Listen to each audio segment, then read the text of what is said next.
Bora falar um pouco dos resultados do segundo trimestre de 2025 da Eletrobras, que teve uma alta melhora nos seus fundamentos, vai pagar um alto provento em uma bolada só, vou falar sobre isso, e seria hoje ela a melhor empresa do setor elétrico? Vamos falar sobre isso. Olá pessoal, meu nome é Rafael, falo do canal Ponto de Investimento Sem Enrolação, bora lá?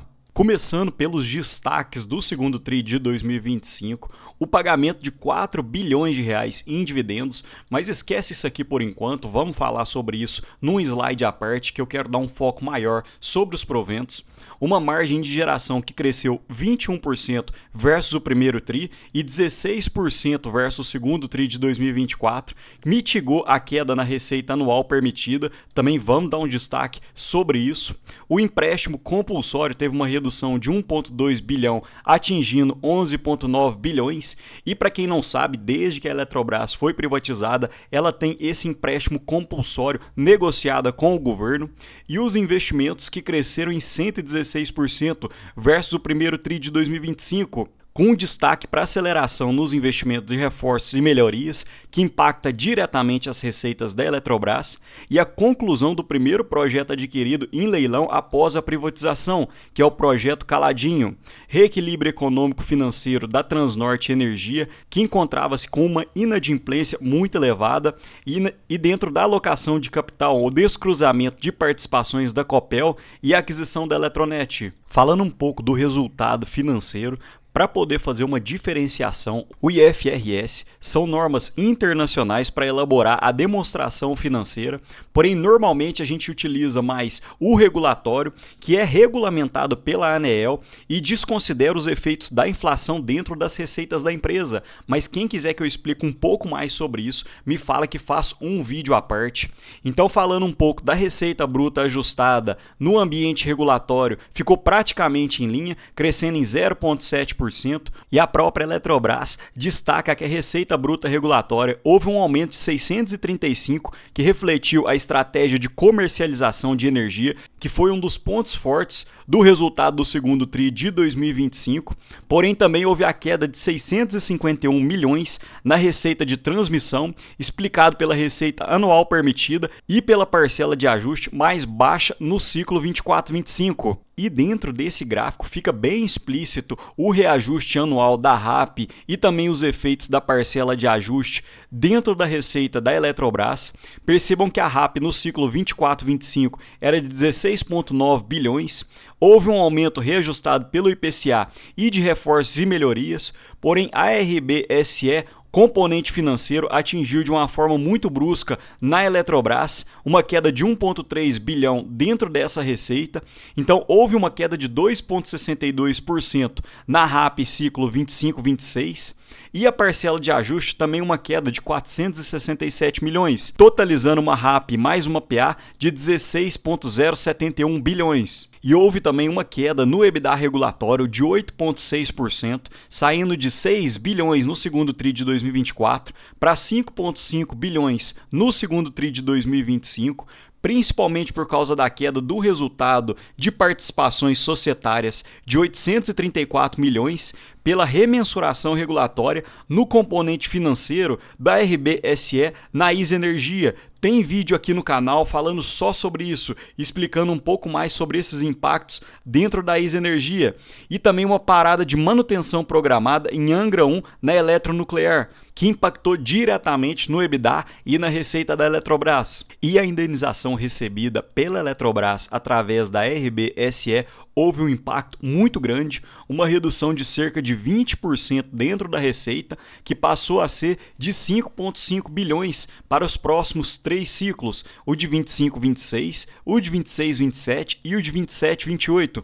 Porém, a gente vai ver que a Eletrobras está se movimentando para aumentar tanto seus investimentos quanto sua receita para poder mitigar os impactos financeiros sentidos ao final de 2028. E para a gente chegar no lucro líquido regulatório, conforme havia falado, é o mais utilizado dentre os analistas do setor elétrico. Basta a gente reorganizar as linhas da DRE. A Eletrobras teve um prejuízo líquido de IFRS de menos 1,3 bilhão, porém, juntando as receitas de transmissão, de geração, participações societárias e outros, a Eletrobras teve um lucro líquido regulatório de 1,2 bilhão.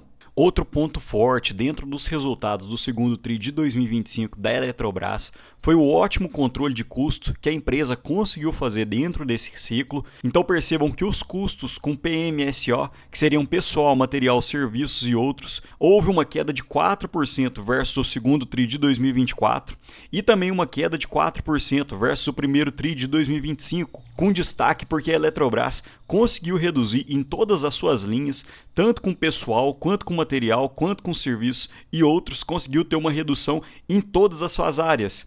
E outro detalhe é o número de empregados ao final de cada período.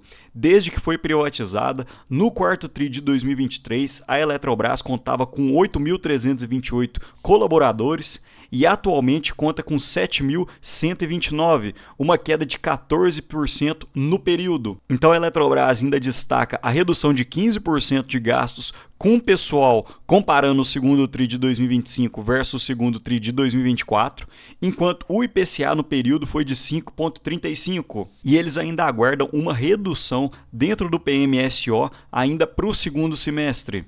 Outro detalhe interessante foram os bons preços que estão sendo comercializados de energia elétrica. Percebam que na divulgação do quarto TRI de 2024, o preço do megawatt-hora encontrava-se em R$ 360. Atualmente encontra-se em 301 e a perspectiva para 2026 e para 2027 segue positiva na faixa entre 200 e 250 reais. Outro ponto, a Eletrobras tem feito fortes investimentos, principalmente no setor de reforços e melhorias.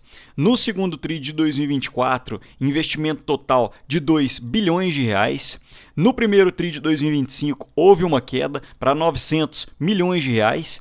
E atualmente a Eletrobras voltou a investir forte, principalmente no setor de transmissão, com 1,1 bilhão e um total de 1,9 bilhão no segundo TRI.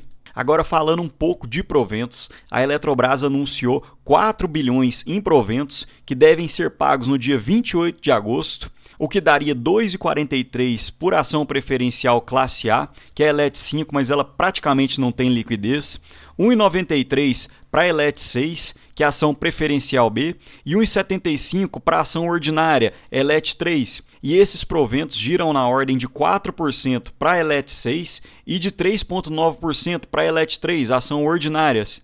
E para você ter direito a esse provento, você tem que estar com as ações em carteira no dia 15 de agosto. E para empresas do setor elétrico, não faz sentido você não pagar proventos. São empresas que têm uma receita estável, conseguem ter um crescimento e, na minha cabeça, são empresas que têm que ser vacas leiteiras, têm que pagar proventos, e a Eletrobras não estava conseguindo pagar bons proventos, principalmente por causa dos seus resultados, e aparentemente ela tem melhorado nesse quesito.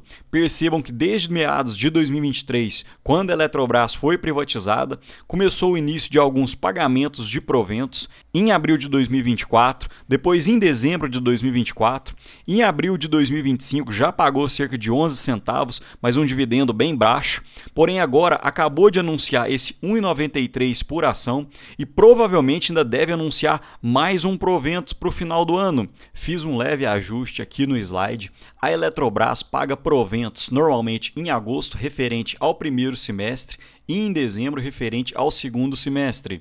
E aparentemente a Eletrobras deve ser uma boa pagadora de proventos para os próximos anos. Percebam que o esperado para 2025 seria um dividend yield na casa dos 5,2%, porém eu acredito que a Eletrobras, com o dividendo do segundo semestre, possa chegar até uns 8% de proventos. Para 2026, cerca de 10,3% de proventos e 13% de proventos para 2027. Porém, para isso, a Eletrobras teria que ter 100% de payout dentro do PL esperado pelo pessoal do BTG Pactual, e a gente vai ter que aguardar para ver os próximos movimentos da diretoria. E percebam esse gráfico que relaciona a receita líquida pelo lucro da Eletrobras, e esse gráfico parece mais de uma empresa cíclica do que de uma elétrica. Uma alta entre 2009 e 2012, depois uma estagnação, uma alta em 2016, depois uma queda brusca, e desde meados de 2021 vem aumentando pouco a pouco a receita. E o mesmo acontece no lucro, principalmente entre 2012 e 2016, houveram diversas ingerências políticas, muitas canetadas, baixando o preço da conta de energia às custas do lucro da Eletrobras, e tudo isso fazia o investidor ficar fora dessa empresa. Porém, aparentemente, desde que foi privatizada em 2023, as receitas da Eletrobras têm crescido de uma forma mais constante, está arrumando a sua casa, e isso vem acompanhado dos lucros, que também, consequentemente, vem melhorando nesse período. E eu achei interessante que, dentre os relatórios que eu sempre leio das casas de análise, aparentemente a Eletrobras seria a preferida no setor elétrico. Percebam que dentro do relatório do BTG Pactual, eles acreditam que os proventos para 2025 pode chegar de 6 a 7 bilhões e que a Eletrobras hoje encontra-se com uma taxa interna de retorno de 15,5%, que seria o mais alto dentro da cobertura do BTG Pactual. E outros 3 pontos que a Genial Investimentos citam atrativos dentro da Eletrobras seria justamente a taxa interna implícita de 13% em termos reais versus 7% da NTN-B 2060, um EV sobre EBITDA de 2025 e 2026 sendo negociado entre 5,4 e 4,8 vezes, e um bom espaço para dividendos entre 8% e 9% para 2025 e 2026. Desse modo, seria a preferência dentro do setor de utilidades. E aparentemente o mercado gostou muito desse resultado da Eletrobras, que subiu cerca de 14% desde meados do dia 7, quando foram divulgados os seus resultados, até a data atual em que eu estou gravando o vídeo. Quem conhece o canal e me acompanha sabe que eu tenho sentido que o setor elétrico se esticou de uma forma muito expressiva em 2025, enquanto eu ainda tenho outros setores de aporte de preferência. Porém, realmente foi uma ótima surpresa positiva a Eletrobras nesses resultados. Mas me conta aqui, pessoal, a Eletrobras já estava dentro do seu radar ou agora vai acabar entrando? No mais, deixo um ótimo dia para vocês e um abraço.